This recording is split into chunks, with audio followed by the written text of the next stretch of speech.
श्री कृष्ण गोविंद हरे मुरारी, हे नाथ नारायण वासुदेवाय। निश्चित उसकी मुक्ति हो जाएगी। राजा ने कुटुंब सहित मोक्षदा एकादशी का व्रत करके फल पिता को अर्पण कर दिया। उसके प्रभाव से वह स्वर्ग को चला गया। मोक्षदा एकादशी का महत्व जो सुनता है उसे वाजपेय यज्ञ का फल मिलता है।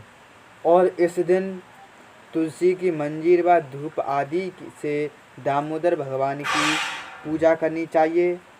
इस दिन वल्लभ पत्र का सागर लेना चाहिए, बेलपत्र का सागर लेना चाहिए। अध्याय नंबर 2, पौषुक कृष्णा सफला एकादशी। इस एकादशी का नाम सफला कैसे पड़ा? भगवान कृष्ण बोले, हे युधिष्ठिर, मैं दान, स्नान, तीर्थ, तप आदि शुभ कर्मों से शीघ्र प्रसन्न नहीं होता। एकादशी व्रत करने वाला मुझे प्राणों के समान प्रिय लगता है। पौष मास के कृष्ण पक्ष की एकादशी का नाम सफला है। कैसे पड़ा? पौष मास के कृष्ण पक्ष की एकादशी, उसका नाम सफला है। सब कर्मों को सफल बनाने वाली इसमें नारायण भगवान की पूजा की जाती है। श्रुत अनुसार फल, फूल तथा धूप दीप आदि का पूजन करना चाहिए। महात्म्य की कथा भी कहता हूँ, प्रेम से सुनो। चंपावती नगरी में महिष्मान नाम का राजा राज्य करता था। उसके 4 पुत्र थे। बड़े पुत्र का नाम लुम्पक था। वह बड़ा दुराचारी था।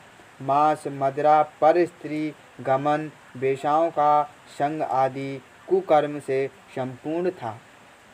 पिता ने उसे अपने राज्य से निकाल दिया। वन में एक पीपल का वृक्ष था जो भगवान को भी प्रिय था। सर्व देवताओं का क्रीड़ा स्थल भी वहीं था। क्रीड़ा माने खेलना स्थल था।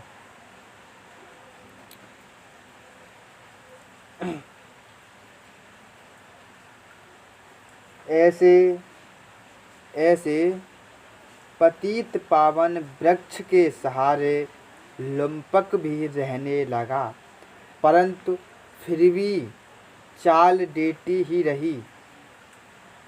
पिता के राज्य में चोरी करने चला जाता था, पुलिस पकड़कर छोड़ देती।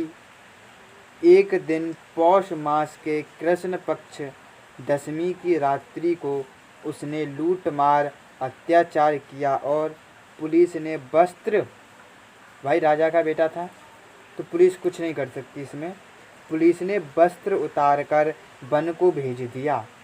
बेचारा पीपल की शरण में आ गया। इधर हेमगिरी पर्वत की पवन भी आ चुकी।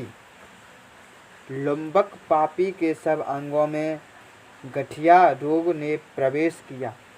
हाथ पांव अकड़ गए। प्रातः सूर्योदय होने के बाद कुछ दर्द कम हुई। पेट का गम लगा। जीवों के मरने में आज असमर्थ था और न वृक्ष पर चढ़ने की शक्ति थी।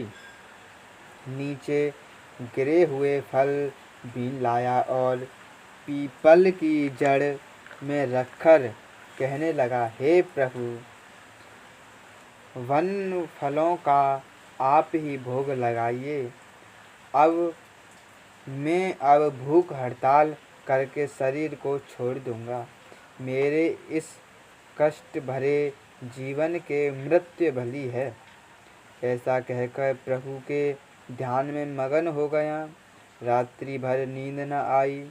भजन कीर्तन प्रार्थना करता रहा, परंतु प्रभु ने उन फलों का भोग न लगाया।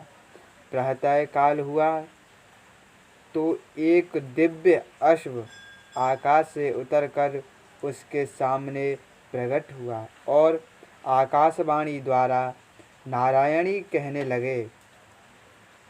भगवान जी कहने लगे, तुमने अनजान से सफला एकादशी का व्रत किया है। उसके प्रभाव से तेरे समस्त पाप नष्ट हो गए। अग्नि को जानकर या अनजाने हाथ लगाने से हाथ जल जाते हैं। अग्नि को जानकर या अनजाने में हाथ लगाने से हाथ जल जाते हैं, वैसे ही एकादशी भूलकर रखने से भी अपना प्रभाव दिखाती है। अब तुम इस घोड़े पर सवार होकर पिता के पास जाओ, राज्य मिल जाएगा। सफला एकादशी सर्व कार्य सफल करने वाली है। प्रभु की आज्ञा से लुम्पक के पास आया। पिता उसको राजगद्दी पर बिठाकर आप वन में तप करने चला गया। लुम्पक के राज्य में प्रजा सब एकादशी व्रत विधि सहित क्रिया करती थी। सफला एकादशी के महत्व को सुनने से अश्वमेघ यज्ञ का फल मिलता है। इस दिन नारियल, नींबू, अनार, सुपारी आदि। जय श्री कृष्ण। राधे श्याम।